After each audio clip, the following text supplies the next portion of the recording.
pour la région de Thiès, il a été formulé beaucoup de recommandations phares. En l'occurrence, l'accompagnement, le financement, mais aussi l'appui de tous les acteurs qui évoluent dans ce secteur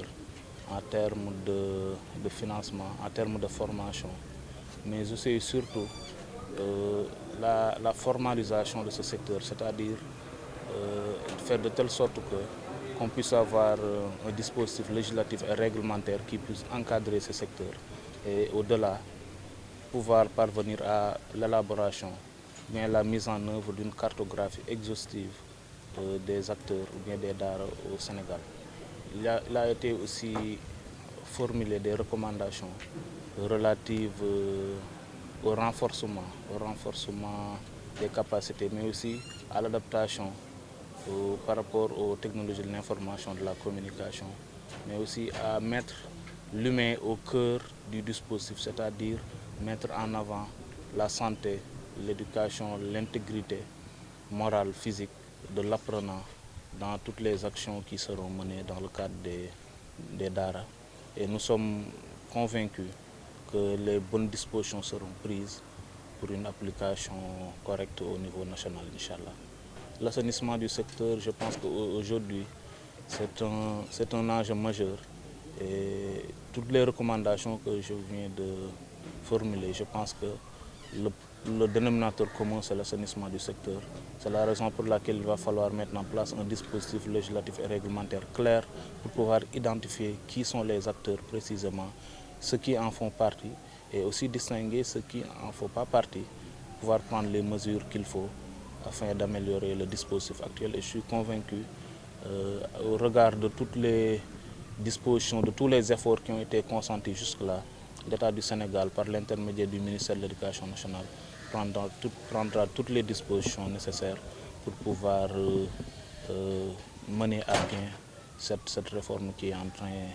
d'être envisagée. damay sant yàlla bi ñu fi dajee tey nii ci lundi 16 février bi fii ci gouvernance ak ñëpp ñoo xam ne seen xam-xam dafa màcc jëm ci daara wala dañuy liggéey ci daara ngir ñu présenter leen li nga xam ne moom la ñu tibbee woon ci département Tivaouane, département Thiès ak département Mbour mu jëm ci ñu saytu sous-secteur u daara yi saytu bi nag mi ngi woon ci xool lan la ñu am, lan moo sooxe,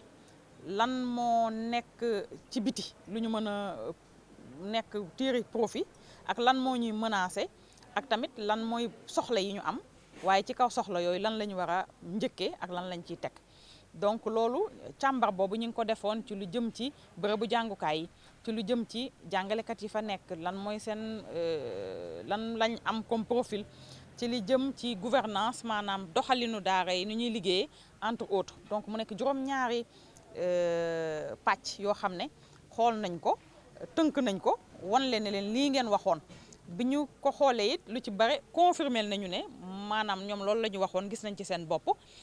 xëy na fi ñu jël comprendre yenn saa yi mooy que nga gis ne yow sa gox lii amu fa nga gis mu figuré waaye comme